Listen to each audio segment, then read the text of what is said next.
Now, Liz, you are here for a specific reason Yes. today, and that is to talk about Stay at Home Cornwall and all the amazing work that you guys get up to. So, for anyone new to the show listening today, can you give us like a little introduction to yourself, what your role is at Stay at Home as well?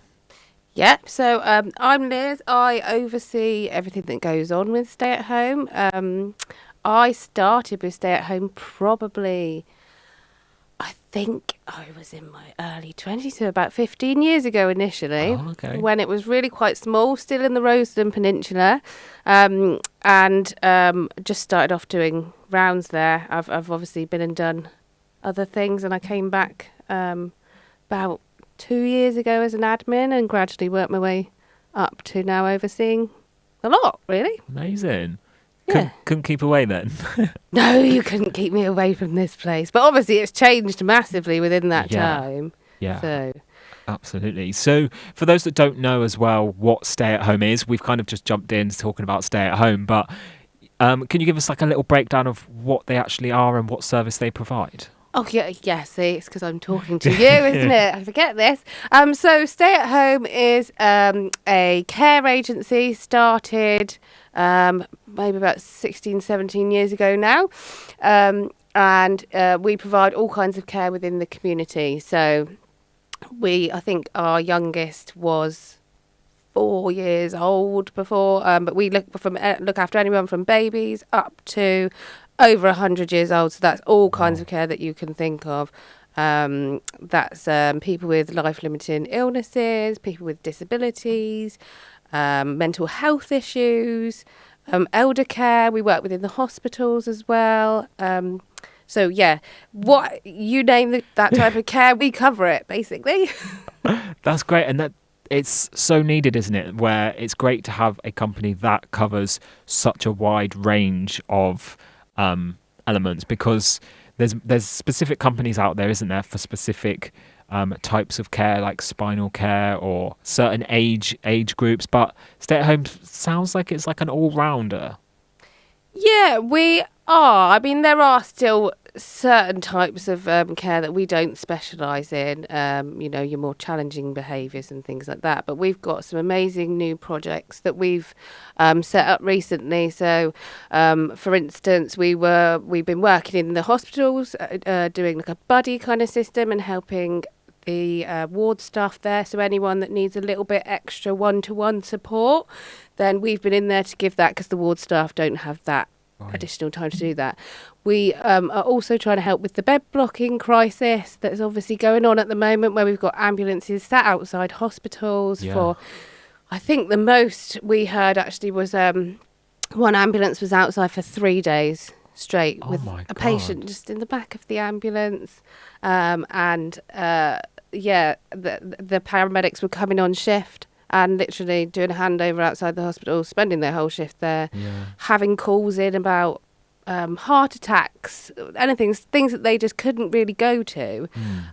So we've set up a new project, which is our community task force, and that is working on the ground to keep that flow going. So anyone that's blocking a bed at the moment that could go home but don't have that package of care, that's where we're jumping in and saying, that's okay, hey, we'll come in, we'll give you that support for a period of time, get you out of the hospital, get you back into your home until we can find that more permanent support for them at home.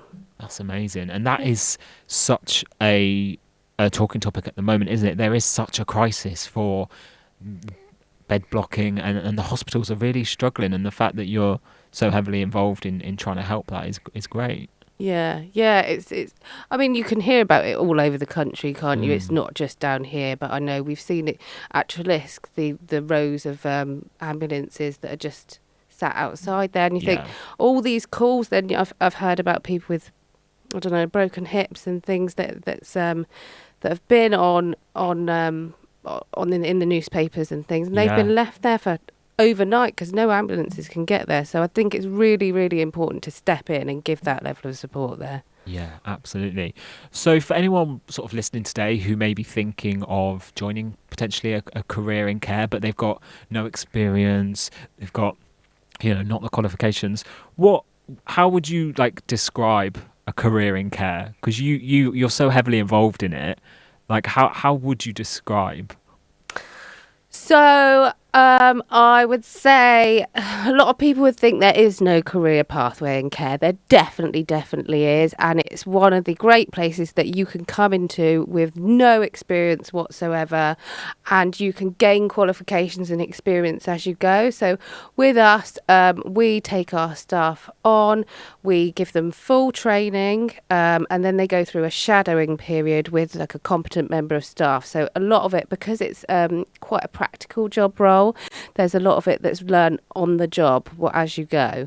So yeah, they'll have their shadowing period, and then they'll start off on say it might be like an elder round or something like that, where they can build up experience, and then you can start to specialize, where we work with people with say addictions, or people at risk of homelessness, or if they wanted to go into specialise more in paediatrics as well, working with children. They can choose their little different routes and kind of work your way through that. But alongside that as well, we put 3 people through their MVQs. So Right. that's done. A lot of it's done on the job. And then there's obviously a lot of paperwork that goes alongside, and assessors that come in and they can watch them do their job roles and help them with their paperwork. So after that, then they can get qualifications.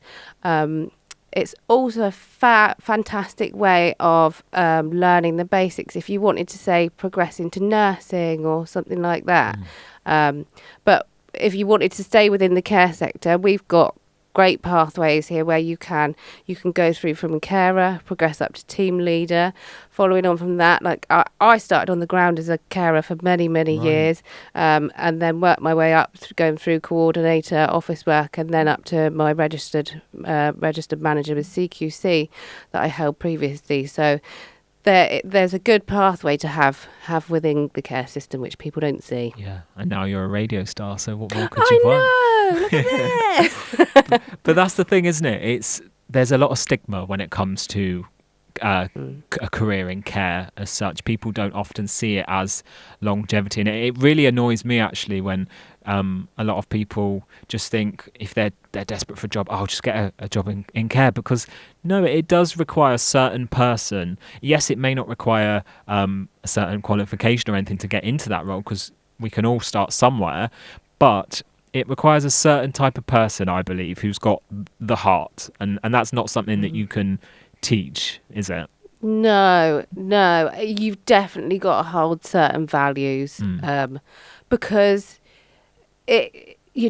sometimes it can be that you're working long hours, you might be out late at night, you might be covering weekends, not all the time, but definitely through some of it. And so I think you've got to hold that value as well, and a lot of compassion as well, because when I go out and deliver care, which I have done this morning, I've been out again this morning, but when I deliver care, I like to look at people and treat them like they're my family. Yeah. And with this stigma, I know the sad thing is there's been so many things on, you can see it on Panorama episodes and different things that are on the news that you can hear where carers or different people have abused their position, and it's really painted the sector in a negative light through some of this.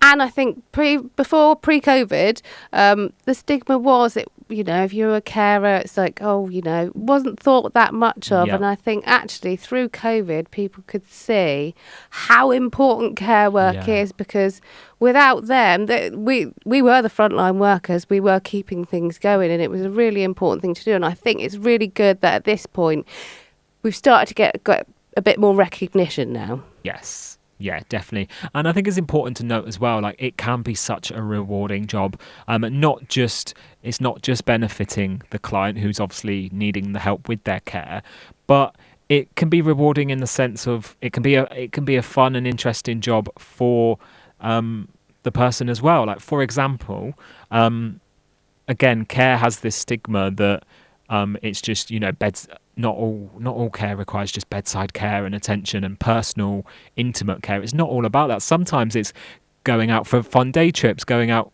exploring Cornwall or going out to a restaurant. I know one of your clients was at Boardmasters this year, which was amazing, not just for the client to actually get out and explore the music, but for the staff member. It's a great day out for you guys as well. Oh, it's amazing. I say sometimes they've got a better social life than I do when I'm not at work. But yeah, they go to Flambards, Creeley. We've had people take clients out for like a weekend away to London, all kinds of places. Yeah, it's fantastic. And what has the feedback been from sort of clients since sort of joining the agency?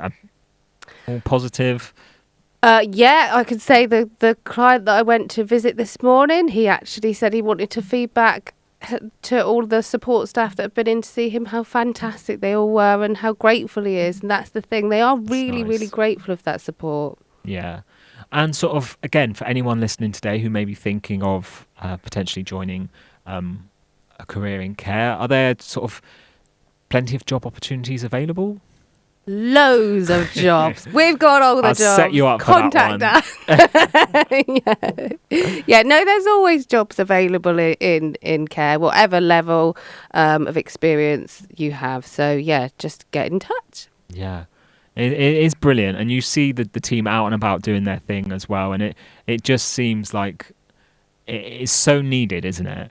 Definitely, yeah. I think community care as well also, it's a real staple within the community. I used to work in a care home personally, and as great as it was, you always want to try and get people into their own homes, don't you? Where, you know, for some people that the care home environment, it works and that's great, but for a lot of other people, they were desperate to get home, and it's having that support package in place. Yeah, you're right. There's a great side of it in residential and nursing homes. There's definitely a place for that. I think the community side of it is very, very different, but when you go out and visit someone in their own home, you definitely get more of a sense of who they are. They've got all their things around them. It's so interesting to hear their stories as well and hear a bit about them. There's obviously a bit of travelling around, but it's brilliant. I love the community work. Yeah, and obviously we're in the festive season now, and it's Christmas coming up and New Year.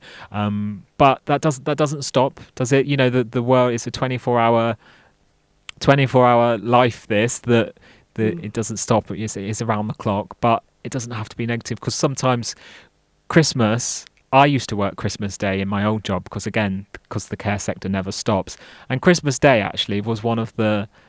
It was just a real feeling, you know. It was as much as we all say, "Oh, I don't want to work Christmas." The atmosphere was great, and yeah. So, what are the plans for stay at home over Christmas? Is it just ticking on by as normal? Yeah. You're right. It is a 365 day. Yeah, no break. But I mean, that being said, a lot of our clients do have families as well, so a lot of them do cancel their visits because they might be going to see their family or family coming over. So it is definitely a smaller service over the festive period. But we don't stop. There are still people that definitely need the visits. And as you said, it's quite nice going around on Christmas Day. The roads are quiet. Yeah. You kind of bimble along. A lot of the carers, like, they'll put on their Santa hats and have a real nice time with the clients that they go and see. Yeah. And what advice would you give to anyone who's maybe thinking about joining a career in care? Call us. Hey.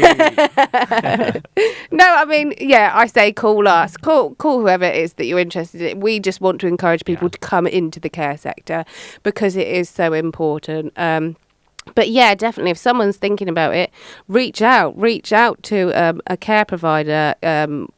Feel free, anyone, to contact Stay at Home. I'll happily give people advice that want to come into this sector. But yeah, any provider would be happy to receive a phone call and give any advice needed. Absolutely. And just sort of final question, really. Just want to know if there's anything you want to promote, or as in for Stay at Home, to any projects or anything. I know you've already talked about the bed blocking project. Any other topics you want to give light to whilst we're here? I mean, like I said, yeah, that's the main project we're working on at the moment. But we do have work that we're working with people with addictions and people at risk of homelessness. We work very closely with some other professionals as well. But within these projects, that we've had the ability to bring in new staff that don't have any experience. We're also working on this new project, which is the Gateway, the Community Gateway. Okay. That is a partnership project that we're working with Age UK, Volunteer Cornwall, various people all coming together, and we are running a phone line. So that's kind of like a signposting service. So anyone that needs any support, whether that be financial support, that they're a bit hard up and they can't afford their bills, we can look into any grants that could be provided for them. Anyone that needs any packages of care, anyone that needs to source any days out, mental health support, any of that, we triage it out and try and find them the support that they need. Fantastic. That sounds amazing because, again, it comes down to, it doesn't just come down to the physical care. A lot of the umbrella term care can be, you might need some financial advice or support, or it's social. It's not just the physical aspect of care, is it? No, definitely not. No, it's a huge sector, isn't it? And it's about giving that wraparound service that, like you said, not just the physical, the emotional, mental health, anything that people need. Yeah, brilliant.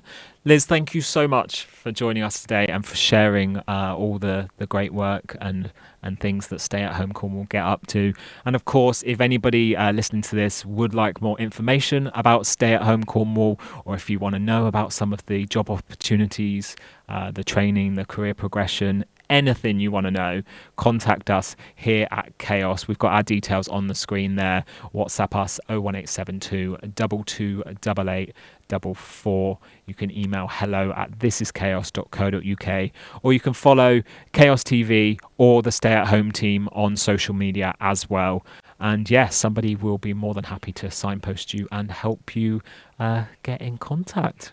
Brilliant stuff, Liz. Thank you for joining us. Thank you very much, Ross. I'll speak to you soon. Yeah, thank you.